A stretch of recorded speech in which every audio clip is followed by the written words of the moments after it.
however it is however it is. Just gonna It is what it is.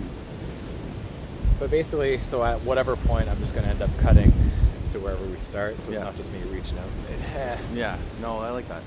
But yeah, I don't know. I don't spend a lot of time in Ryerson Park, but I should more often. Yeah, so that whole butterfly thing, I just finished reading the book Inspiration by Wayne Dyer, and he wanted 18 chapters because 18 chapters is the same as the Bhagavad Gita, and some call the Indian Bible. Some would call it that, yeah. But also that it represents one infinity. So he wanted 18 chapters. That's kind of why I want my book to be 18 chapters as well. Like, it's just kind of synonymous, right? So I had just finished reading that, and in the 17th chapter, he didn't know how he was going to wrap it all up.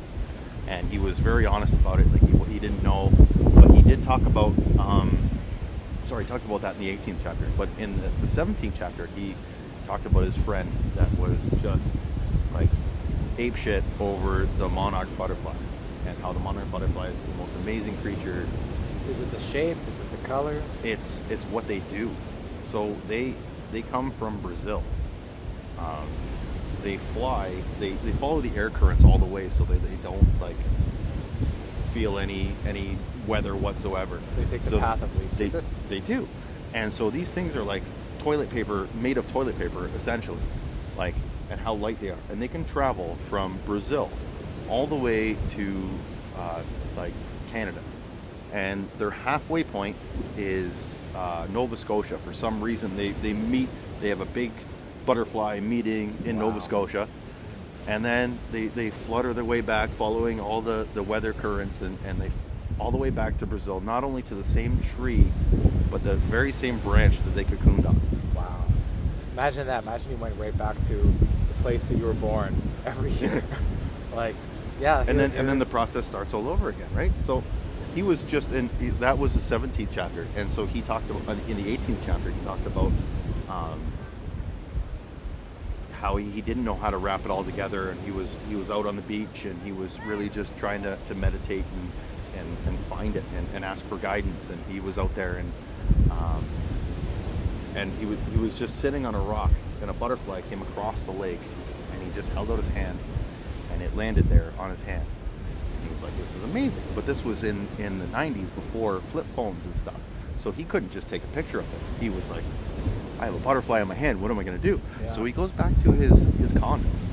He lived in Maui at the time, and he goes back to his condo with this butterfly still on his hand, and he called his assistant. He's like, I have a butterfly in my hand, this is the most amazing thing that happened. Told the whole story.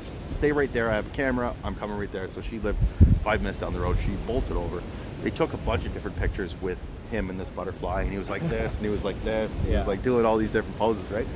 And they got the book cover for that book, and then as soon as they were done, like it was like all right, I think we got our shot. It was like right then the butterfly just flew away, and it was like, he describes it in his last chapter, like it was just such a surreal, serene moment. So for me to have that happen to me here the very next day after I finished reading, like, that was really cool. And I see this butterfly floating across the water. My kids, my daughter's on the beach here, and Jackson's way out. You actually see him in the picture. You can see him floating.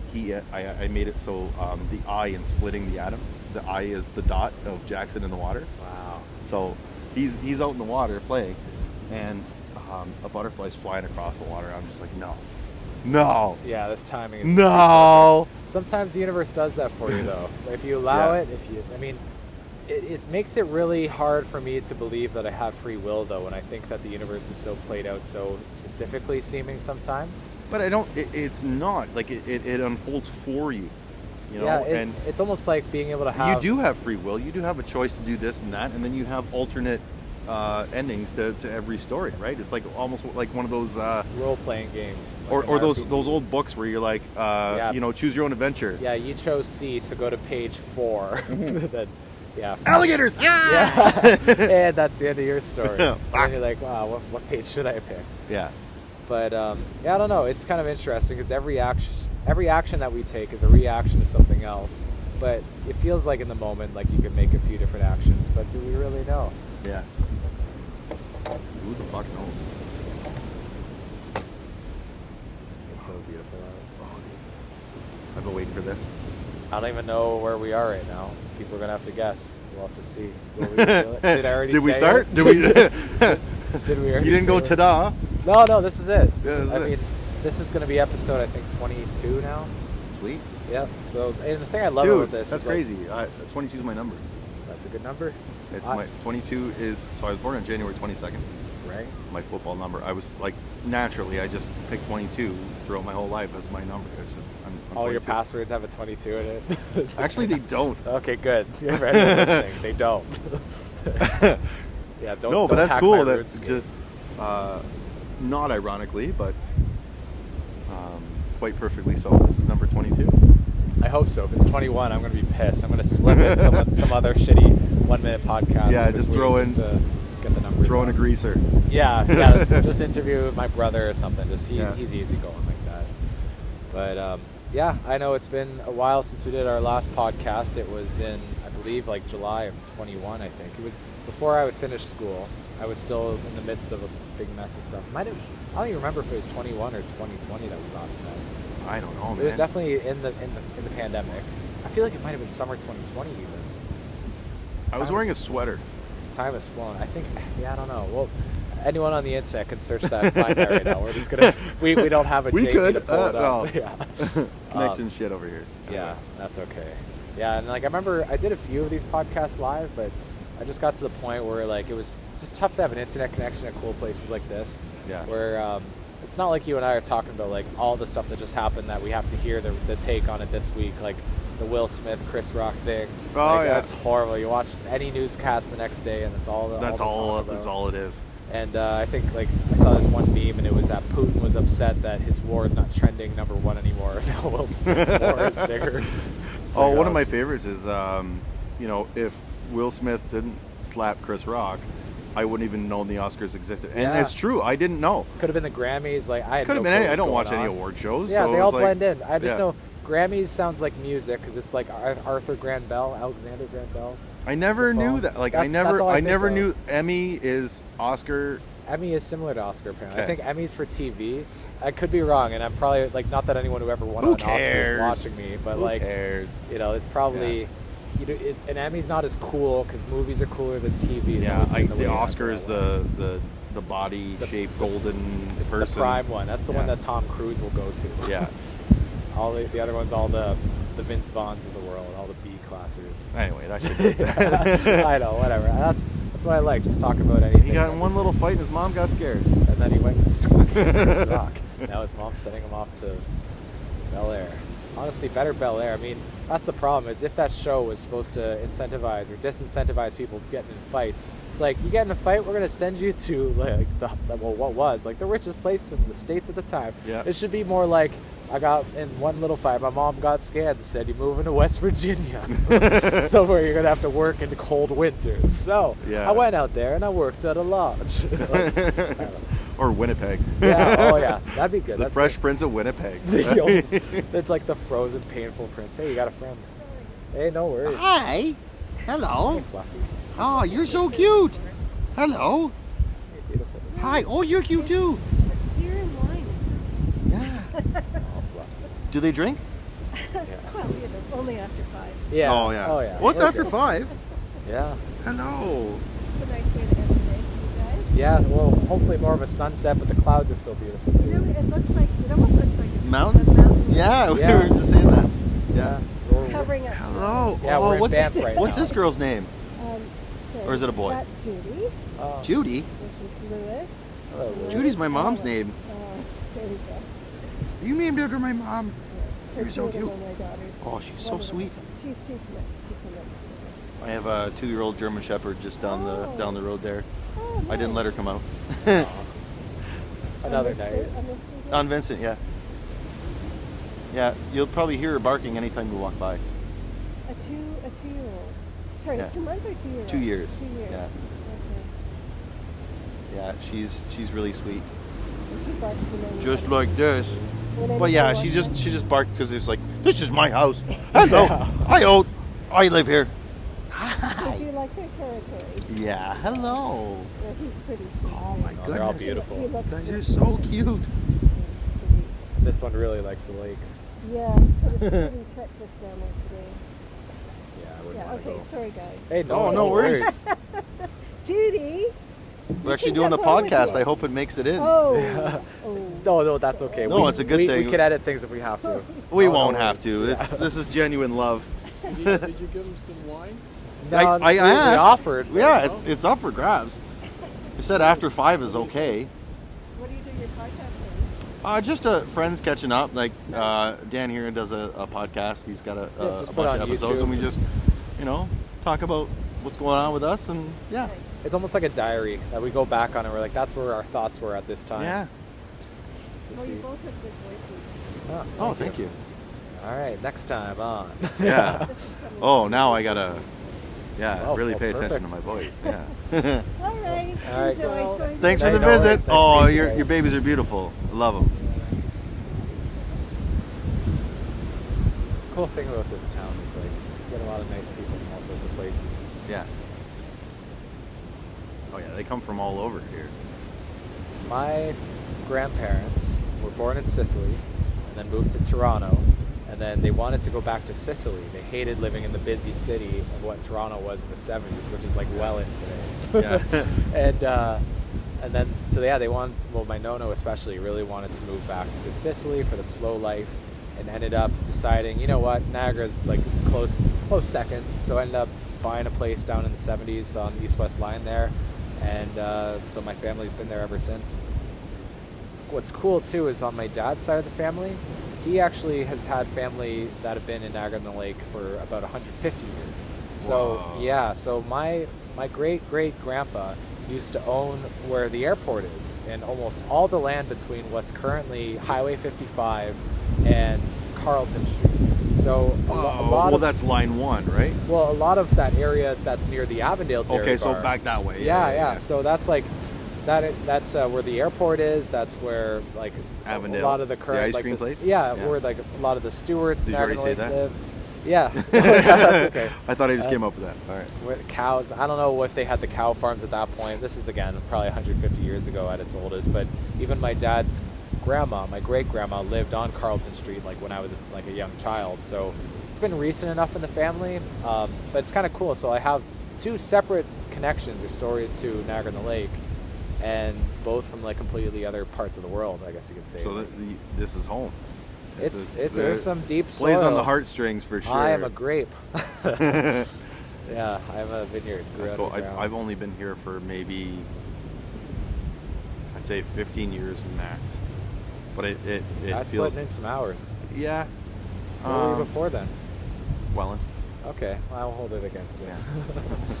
Some people do. Do you It ever doesn't see? matter. Do you ever see that David Green joke? I don't want to like call it out, but he does like the gang signs with his hands. And No. He says he tries to make two W's with his hands. He crosses his hands all funny. He's like, "Yeah, it's the gang sign in Welland. It's not for a W. It's because I'm missing fingers." Or something. It's like what?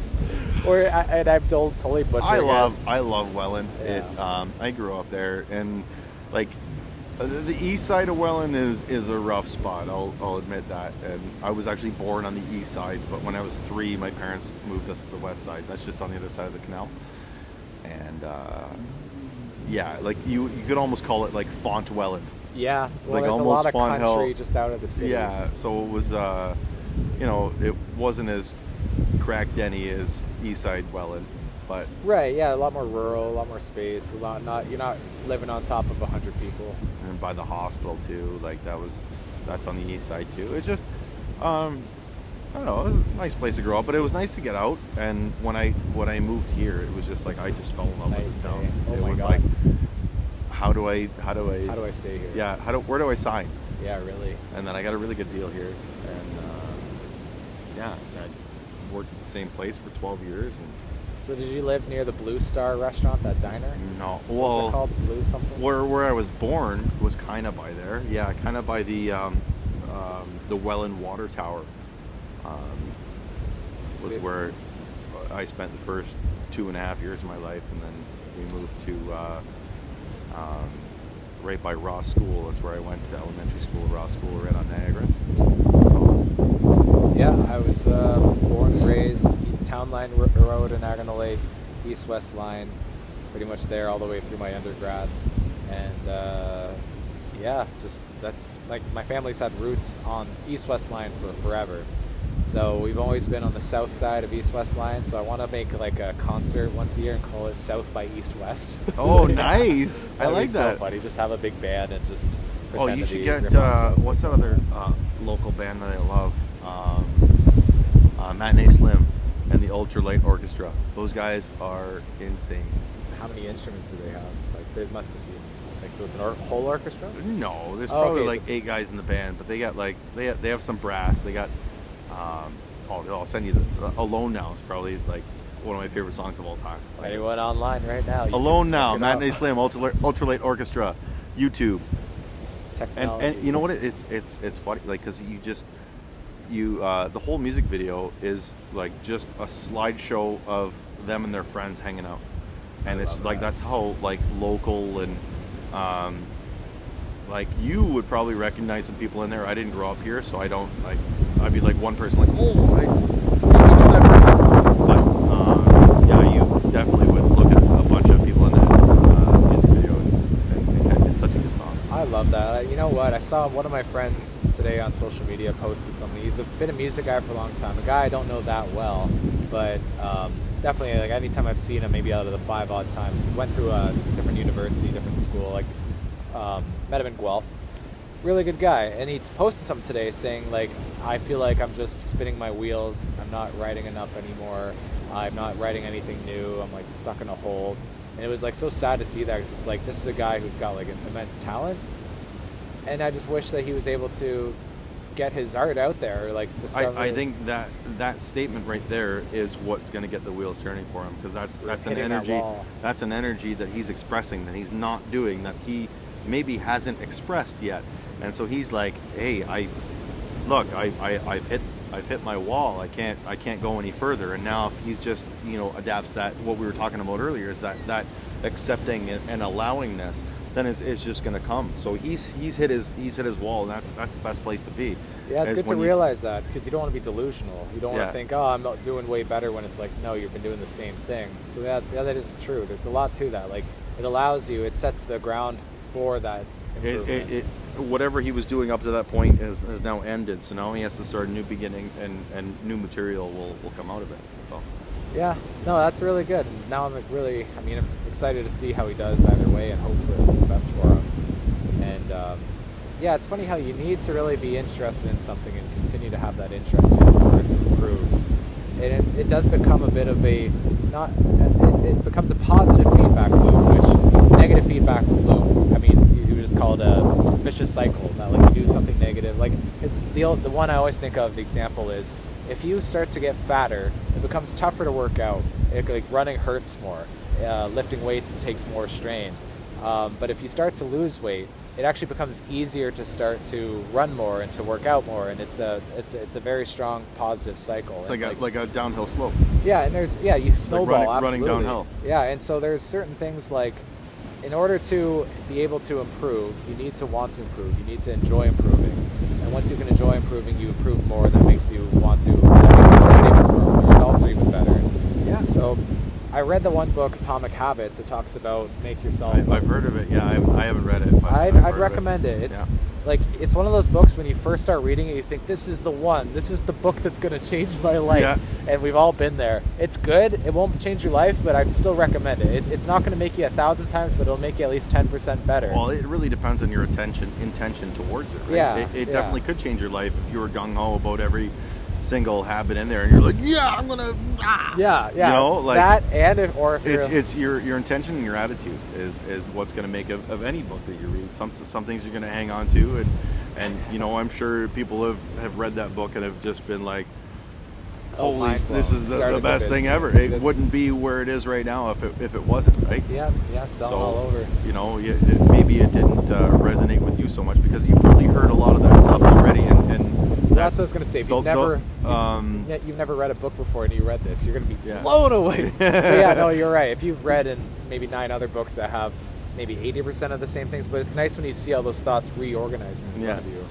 And from someone else's perspective, right? Like it's kind of cool to see because we all have different perspective, and the way I see things are different than like even just what we're seeing right now. Like, that's why I like talking to you. It was a mountain before, but now, I guess it's even a bigger mountain now. Look at that. Yeah, we'll have to see how the mountain has grown. It was just a hill at the beginning of this, and now it's a full-blown. Yeah, well, millions of years have been passing behind us as we've been filming this, where the continent has been shifting. Yes. But no, I like talking to you because like we have these subtle differences where we're able to hash things out. And the way I see it is when you talk to someone about a topic that you're thinking of, it's the same thing as if you and I were both standing watching a crime scene, but from different locations. We're able to see through each other's eyes. We got a better picture of what that event actually is, or what the picture is, yes, compared to being stuck in one spot. I think this guy's really lost his head. Yeah, I just stop looking good. You from this said mine. angle. See, that's perfect. Yeah, well, you're melon. Yeah. So I guess. Are we rolling? Are we? Yeah. We're still rolling. Okay. Just making sure how long it's been, but it's what I love about this. Just honestly, anywhere in the world. Seamless. Oh. Timeless. Well, one thing I did want to talk about is 21 minutes already. Talk about your poetry. Yeah. So last time we spoke, we think it was 2 years ago. We don't remember exactly. It was probably about 2 years ago. And at that point, you would just start to get into, I mean, definitely in your earlier phases of, would you call it hypnotherapy? Hypnotherapy, yeah. You can call it hypnosis, hypnotherapy, whatever. It's all the same thing. So I was just getting started in that, and I didn't know why.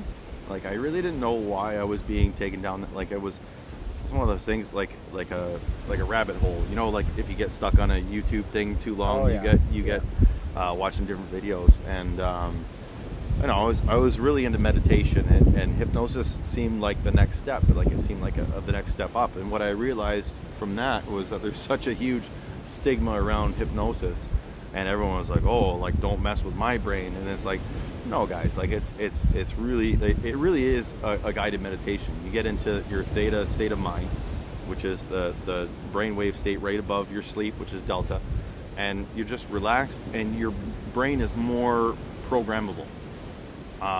Not to say it's programmable in a sense that I can make you do whatever you want. Like, give your subconscious some credit. Like, your subconscious is smart, and it won't allow yourself to do anything you don't want to do. So with the whole hypnosis thing, it's like, yeah, I've helped some people quit smoking, for example, or I've done one for weight loss. I've done one for anxiety. Like all these different things have just led me to where I think it was initially taking me to, and it was well, let's go into like,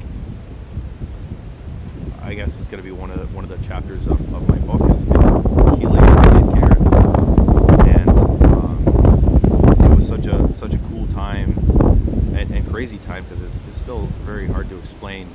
When I started having visitors from, like, and they're definitely angels or beings of angels or something beyond human. Something beyond human, yeah. But they all have their own signatures to them. So I was like, my morning routine is I always start with a little bit of like, I guess you can call it yoga. It's my own thing that I do. With Stretching. Yeah, stretching, breathing, and, definitely breathing, and like just getting in that zone. And it's something I do every morning. And one morning I just had this white light approach me, and it was so overwhelming, and my eyes were closed, and it was just so intense, and I knew it was my grandma, and she passed away like a long time ago. Like I was a teenager when she passed away, and I just knew it was her, and I felt her love. I felt her in that bright white light, and I started bawling. Like I was a wreck. Like I was so filled with love and gratitude, and it gives me chills just thinking about that moment right now. And I remember my son had come out of his room because he heard me, and he's like, "Are you okay, Dad?" and I was just sobbing. I was just like, no, this is really good. This is really good. Wow. This is really, really, Yeah, really that's good. That's a lot to feel. Yeah, it was really good. And so yeah, I tried to get back into that meditation. And that's the thing with those things is like you experience them and you don't completely understand. Like I don't completely understand it either, how like something that's been passed away for so long can visit me in light form and Yeah, well, I guess I don't need to right now. Well, I think the thing is your body has retained all the things that you've learned until that, like you're, being able to be conscious right now. You're running on an operating system of every file that you've accumulated is being used in some way, and you have those memories of your past relatives. And I think there is something that, like, it's definitely beyond anything we can measure, right? Beyond anything that we've been able to even think about how to measure. But there's definitely some sort of a superhuman, something subconscious, something spiritual that happens that connects us to this.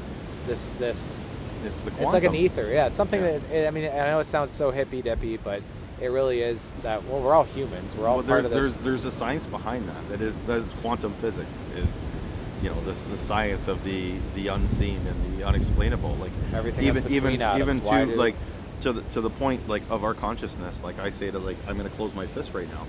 They can pinpoint the point in my brain to say where I said to my to do that. But there's no science out there, and there never will be, to say who told that part of your brain to do that. Yeah. Like, what is you? What is, like, you die right now. Your body leaves your life. You weigh exactly the same. So whatever is you is weightless, measureless. It's timeless. Like, it's just like. Well, I love thinking of like trying to disconnect between just even as simple as like the body and the mind. So like I love to think of my body as a robot that I enter in a line of code and I execute it, and my body just goes and does the task. Like, do you ever do that where it's like you have a chore or something you really don't want to do, so you tell yourself it's not actually me never doing in robot form. I've never done that. I might have to try, but I've not necessarily, like, you don't think of yourself as metal, but like you think of yourself I do as stuff like, I don't want to do all the time, and it's like, yeah, you just, because what I do is I almost try to put myself in an ivory tower where I look at my body as, I mean, this I know sounds really hippie, but it connects with myself. I am myself. Yeah. And that I'm able to do a task while somehow in my head believe that, like, oh yeah, this is just like, it's almost like I'm watching a TV show of a guy doing the dishes. I'm not actually doing the dishes myself. And I'm like, I don't know, I'm able to kind of dig deeper into my mind and focus on other things while I'm doing, like, very typical tasks. And it's cool too because it allows you to free up your mind for thinking about other complex things while you're doing certain things. Like, it's obviously I wouldn't be doing heart surgery and then like trying to just like not think of it, but like things that are like necessary, sweeping the floor, cleaning anything really. It's all stuff that could be done automatically while you use your mental resources for thinking about what you're having for lunch tomorrow or what kind of pie you want to eat. So anyway, we're talking about back on track. My Aunt Karen. So I had a visit from my grandmother, and it was like crazy experience. And I was like, why is my grandmother visiting me right now? A week later, I find out that my Aunt Karen has been diagnosed with pancreatic cancer, which is the same cancer that took my grandmother.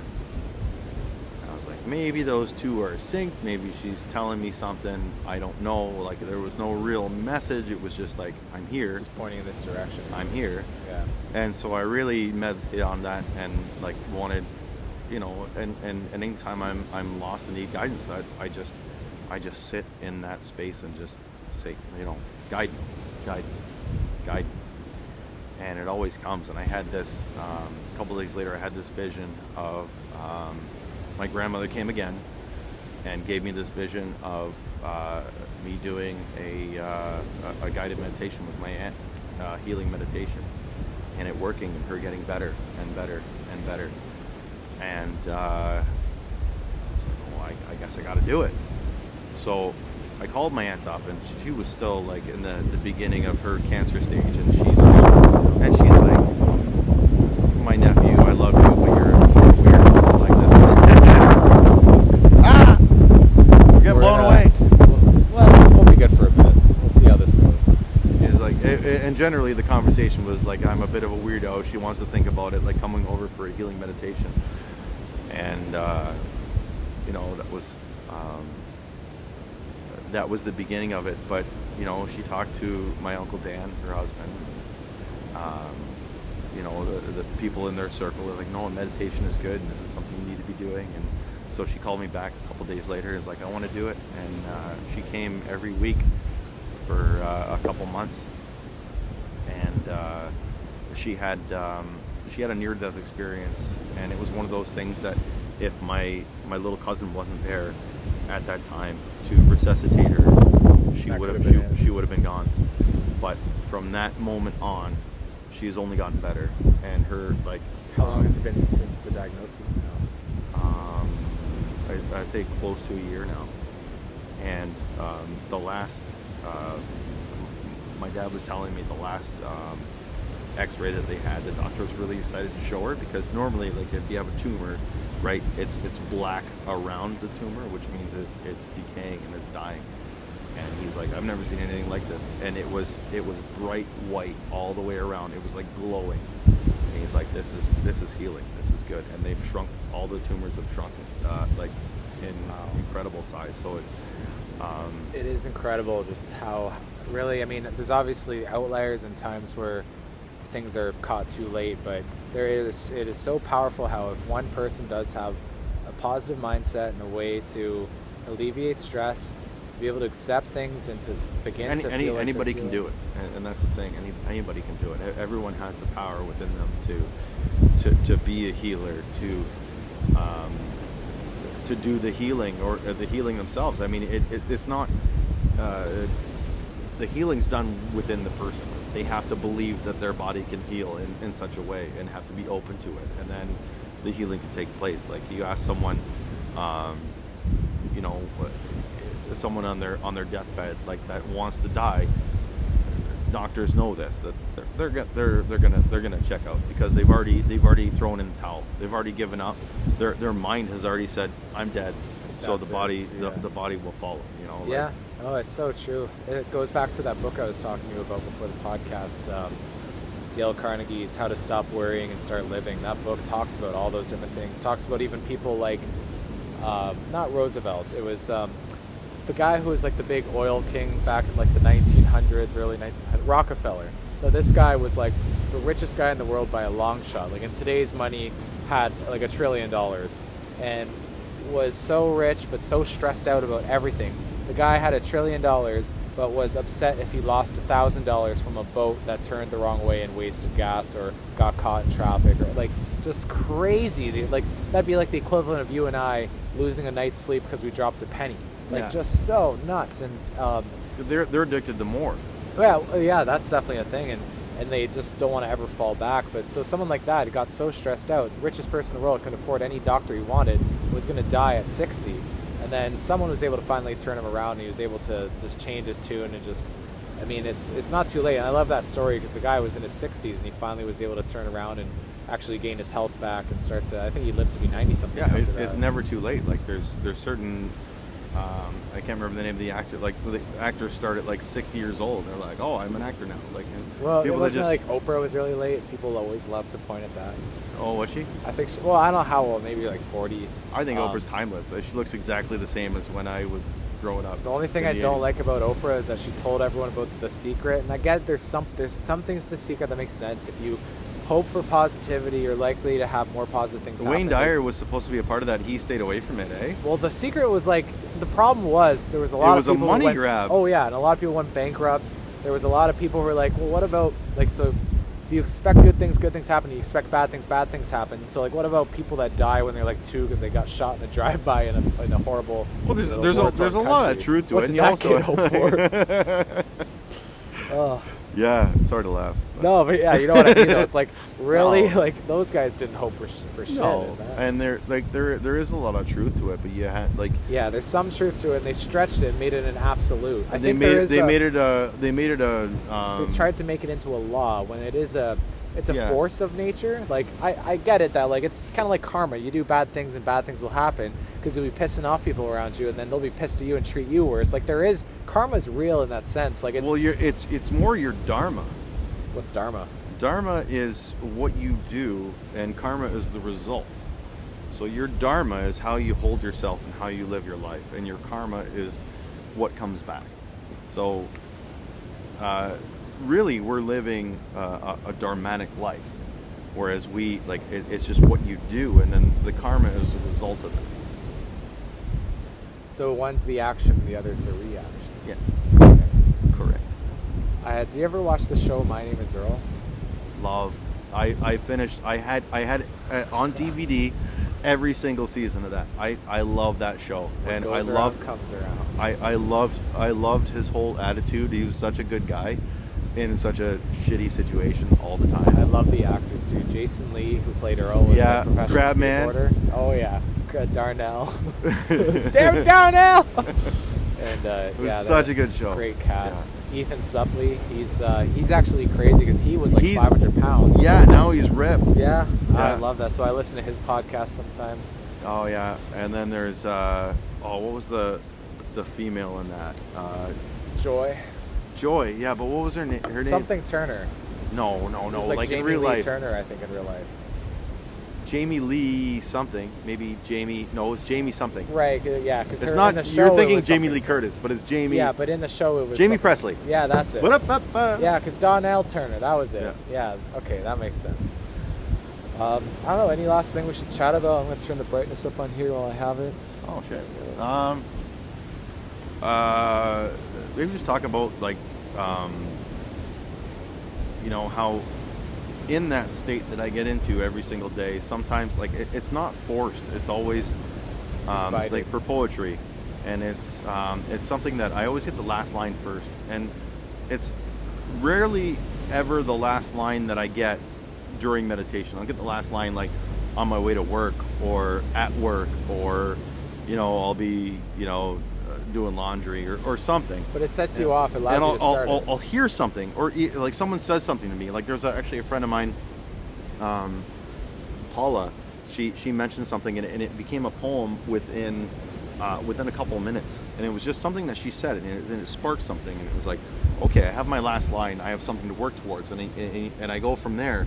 And it's pretty seamless and amazing how it all happens. Like I'm not saying amazing, like my shit is Yeah, I'm the best dog. I'm the best guy out there with poetry, but I think my stuff's pretty good, and it comes from that space. Like I honestly don't think it comes from me. It definitely comes from outside of me. It comes from the ether, the quantum, whatever you want to call it, because those ideas have been around forever, and all of my poems kind of touch on just truth and life and honesty and gratitude and love, and it's just such a pure state that everything comes from. And so when those things come about, that's like what my book is all about, Splitting the Atom. Is so there's a bunch of poems, and then I talk about where I was at the time and how I got to that, and how the whole thing unfolded, and where I was in my life, and what life experience, what miracles did I experience during that time, because there's tons, and I've told you a few of just like inexplainable things that have just they're literal miracles, and that's what the whole thing's about. And there's a few poems that I've written that I've memorized. I can recite one or two for you. I would like. I would love it if we could close this podcast with you Yeah. doing at least one poem. At least one? Okay. I love how you've been able to almost reach this new state of creativity, where now that you've been able to unlock this new ability, that you've been able to tap into it repetitively, or not necessarily at command, like you've said. There's certain moments where you feel it coming. Yeah, and usually it happens like when I'm in a workout in the morning, and then I'll get stuck on a line, and I'm like, that's cool, and then I just have to stop, and then the rest of it comes, and it's done within like 5 to 10 minutes, and it just flows, and then I'm done. And sometimes it brings me to tears. Like it's and I'm just like, where did that come from? Like, where did that come from? That's not, I didn't do that. I love those bursts of creativity where like you can't even control it. Like, I try to, lately anyways, and no one's perfect and I'm not perfect. Lately I've been trying to every day do a little bit of writing. And sometimes I go and I want to write, and I just it's like you're blocked up. It's almost like It's trying to. it's because you want to. Yeah. It's like if you try to force it, it's like a bowel movement. You can't force it. You got to go when the Go with the creativity flow. strikes. Yeah. You got to go with the flow. I mean, I'm no plumber. My friend had this rap, and it was like an explicit rap, and the one line he had on it was, "We're gonna be laying pipe without a plumber." Gross. That one always sticks with me. Funny stuff. But no, and even I was thinking about this, how you've been able to experience that absolute bliss that you felt when you had the reincarnation of your family brought into your head with you. And I just love how now it sounds like you're able to, now that you've known that feeling, you know it exists, and you can go back and try to find that state of tranquility. Yeah, it's hard because I So if it was easy, we'd be in it 24/7. Yeah, if I could just jump in, I would. But it's very fleeting, and I like when it's there, I appreciate it for sure. And I've had a few moments since then, and all I feel is gratitude for those experiences. But it's not something that I'm definitely searching for, because then I get disappointed if it's something I'm searching for. But I find intention is the most powerful thing, and if you start your morning off with your intention, what is it you intend today? What person do you intend to be, or what do you intend from this particular workout or meditation? Like what do you want to get from it? Like it could be, I want to make a lot of money today at work. Like it could be something as simple as that, and then it happens, and you look back, you're like, but then if it doesn't, I did that. But No, it always does. It always does. It always does. Because I always have that conflict. It always where it's does. Expect nothing and something will be everything, is something my old friend Spencer used to tell me. Yeah. Because if you expect everything, then something will be nothing. But if you expect nothing, but something will be everything. You have to I'm be not humble. saying I'm making $1,000. I'm saying like I want to make some money, and if I make $5, But yeah, it's funny because I absolutely know, like, you have to still have high hopes, or else you'll never reach those hopes. You never aspire to run 2K and end up running 20. It's usually you try to run 20 and you end up running 10. Like, you have to have high hopes. So like I love, like, one thing I've learned is I never like to take, and it's funny because I'm saying this as I'm saying an extreme, so I'm kind of like being very counterintuitive as I speak, but I never like to make absolute statements as I make an absolute statement. yeah,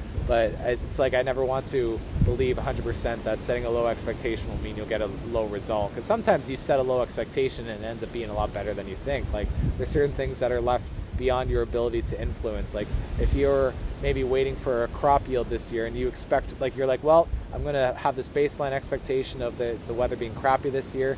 It's not like you're going to suddenly influence the movement of the clouds and the amount of precipitation that happens. Yet in one scenario you have high hopes and you have a bad season, you're screwed. In the other scenario you have low hopes and a bad season, and at least you're like, well, I was not getting my hopes up high, at least I can build from here. Whereas if you had high hopes, you kind of have to repair from feeling a little kicked down. But I don't know, at the same time, maybe it's that if you had low hopes, well, the alternate, if you had low hopes but you had a great farm yield and great weather, do you not feel excited? Do you not feel that, like, maybe it's only good when your expectations match your reality? Any comments? I think it's what everyone's striving for is being a state of peace, and if you can be separated or disconnected from your outcome, then you're at peace, right? You're not expecting something. Whether it's a good outcome or a bad outcome, you are still at peace. That's what we're all striving for as human beings, is to be at that state that we're, it doesn't matter. I'm good with myself. I'm good with my environment. I accept peace as my. I love that. And do you know the Serenity Prayer? I do. Yeah. I've been trying to memorize it, but I keep messing up. But it's something along the lines of, God, give me the strength or serenity? The serenity to accept what I cannot change. Yeah. The courage to deal with what I can change, and the wisdom to know the difference between the two. Yeah, that's it. And I love that so much, and that's been such a calming thought, that there's, for anything that I can stress about, I will act on, and by acting on, I will distract myself and keep myself busy and alleviate any stress that is apparent, any stress that is potentially necessary. But anything that is unnecessary, allow it to be taken off my shoulders and realize there's nothing I can't do about it anyway, so I may as well not stress about it. Yeah. If If you could please close us with a nice poem. Yeah, for sure. The one I was thinking about was "Come to Be," just with our current environment right now, and you know, I felt the struggle over the last, I don't know how long, of always trying to become something, or to be something, or to be what other people thought I should be, or what I expected for myself. And the whole thing is about coming to be, and coming to be yourself. So it goes a little something like this. A belief or a knowing what is false, what is true. From a telescope to a microscope, which has a better view. And what greater a thing than to become love infected, and to open our eyes and see that we're all connected to everything and everyone on this earth, and to be able to find your place in it, and to know your worth. And if I can be recognized as love, despite my egotistical disguises, then from the universe I can receive its magnificent surprises. The crash of a wave calls you by name, when the truth whispers to you through the trees, when the sun shines just for you, you no longer need to try to become. Instead, you can come to be, and come to be you. That is so beautiful, and like that's the kind of poem I want to listen to 500 times, because I feel like there's just so much interconnection on there. So like, and that's part of what that whole poem really is just how everything is connected, and you just don't force it. Don't force. Well, and I feel like I feel I did that in a sense with hypnotherapy, because I was so excited about it. I was like, this is a new business. I'm gonna do it, and it's gonna be my new side thing. It's gonna be a new side gig, because I've been looking for side gigs for so long, until the point where I don't need a side gig. Like, my regular gig is good, and it's good to me, and I'm good at what I do. And you know, if you are what you do, when you don't, you're not. So. It provides the money right now. It does what it's supposed to do. I got to stop trying to chase that extra thing and be like, oh, I'm going to do this. No, I'm going to do this. I'm going to do this. And I did that with hypnotherapy. I did that with personal training. I did that in being a beer representative. Like I was always trying to make an extra buck, but where did that? It always comes off somewhere, and it comes off from time with my family. It comes off of time for like my friends and people that I love, and it's just extra effort. You know, the people that really, you know, the Fortune 500 people, those people have done really well, but they've sacrificed a hell of a lot that I'm not willing to do. And I've came to that realization, and it's about unfolding and just becoming it. And there's no time limit. Like we'll get there, wherever there is, we'll get there. I've been learning a lot of French, and I know that the word amateur, it's when in English we think of that as the thing that we don't want to do. It's not what we're professional of. In professional in French, they think of that as more like what you get paid for, what you're working for. Whereas amateur is like aim is to love something. Yeah. Like j'aime toi is like to say I love or I like you. So to be an amateur is to love what you do. So it's funny how those things like poetry are what you're able to love doing, even if it's not what you do professionally, or it's not what you do basically to keep the bills paid. It's more of a muse and just like a flow, and like to say I love doing it, like I do love the outcome, and to sit down and have it all come together, I love that part too. But to say my passion is doing that, I don't think it is, because it seems separate from what it is. Like if it was my passion, I'd be like, I'd wake up and I'd start it, you know. Like it's more of a thing that when it comes to me, I write it down, and that's cool for me right now. Maybe it will become a passion in the future, but right now I don't want it to be a passion, because I don't want to ruin what I have, and I don't want to force any crappy garbage poetry out there if it's not authentic and it didn't come from right here from the beginning, and it wasn't like, it didn't just flow out naturally. Yeah. So that's like kind of why, like I haven't written a poem in probably a week now, and I'm not stressed about it. Yeah, you're not forcing it. I'm not worried about it, because I think right now what I have, like I'm putting everything together in my book, and I think I have what I want. If one more squeaks through for the last little bit, you know, in the next little while, so be it. I'll throw it in there. But hopefully things keep going, and it won't be my last piece of work, you know. And that's one of the things I've been thinking about too. Like I try to cram everything, all of me, into one thing. It's like, calm down, dude. Like this might not be. You don't have to have just one book. Yeah. Like I can have a part 2 if it overflows a bit. Like, The best things in life are those that are not needed but are wanted. I feel like it's really you have a difference in what you're able to present and create and bring out of yourself if you are wanting to do it and free to do it than if you have to. It's like, I always had the analogy. yeah, like you have a deadline. It's like, oh, I got it. Like, Yeah, no one wants to have to drive someone somewhere, but people don't understand, why do you like to just go for a drive? It's nice when you don't have to. yeah, Makes you it don't so have a different. destination. You just Yeah, or like if someone's like, you don't have to pick me up from the airport, but it's like, well, no, I want to. It's such a difference. It's a different way to live your life. And also, I guess to close on this, it's like, it's so funny. Whenever I walk into work in the morning, I start thinking I have to go to work. And I stop and I think, no, I get to go to work. get to go to work. Thank God. Well, Mr. Adam Dodridge, thank you again for Oh, thanks, another buddy. great Oh, it's so good podcast hanging here. with you. Let me see if I can. I'm going to open the odd Word document here so I have some light so we can hopefully get a good final. You know what I mean? I'll have this picture in the background. And hopefully that'll work to give We're us. so dark. Yeah. We don't know where we are. Our parents are freaking out. Nothing to load. Do you know where your parents are? Do you know where your kids are? And everything, of course, is in dark mode. Yeah. Let me see if I can. Should we start walking back? Yeah, I think so. We can finish the rest of this in the house where it's warm, and we can freely urinate. All right. Good night, everybody. Ciao.